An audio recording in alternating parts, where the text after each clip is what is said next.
Numa in Zombies Chronicles was definitely well respected and taken care of in terms of how they handled it and what they did, what they changed, and what they didn't change.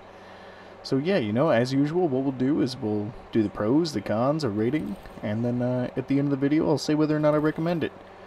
So without further ado, let's get on down. So the pros to this map are that the layout is pretty solid. It's pretty easy to understand, the pathways aren't too forgettable, and there's not much to do or many places to visit, so it's pretty easy to know where you're going if you have somewhere in mind specifically. There's not too many box locations, so if you get the teddy bear left and right, it's not super hard, and it's not a big map necessarily, so refinding the box is pretty easy. Especially if you know to look up in the sky for the light, but even if you see it and it's like across the map, like I said, not a huge map, so it's not like you have to go far anyway. The traps are pretty solid. I'm pretty sure there's a lightning trap, and then you have the flogger in the middle, which if you've got a ton of zombies and you just turn that thing on, it'll wipe out pretty much a whole round without a problem. It's got some good training spots.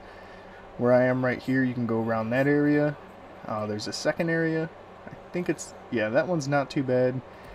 The mud can be kind of slowy downy, but that's give or take, just depends on how you're playing.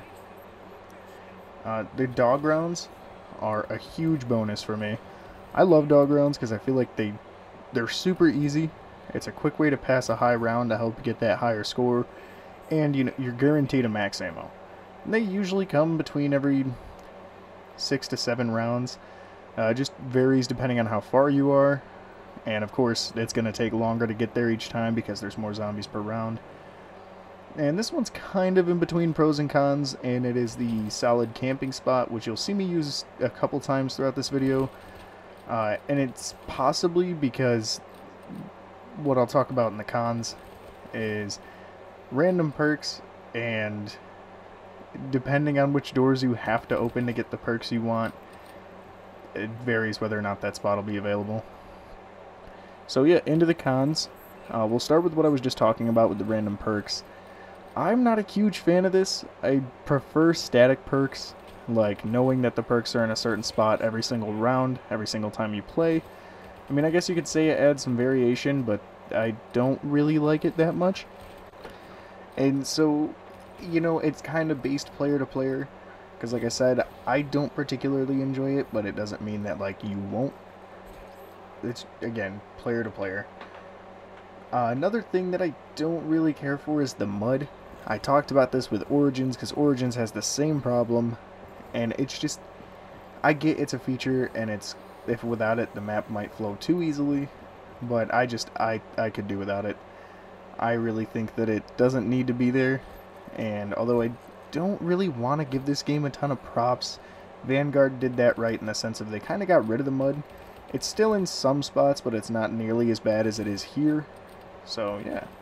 And the last con is the zip lines.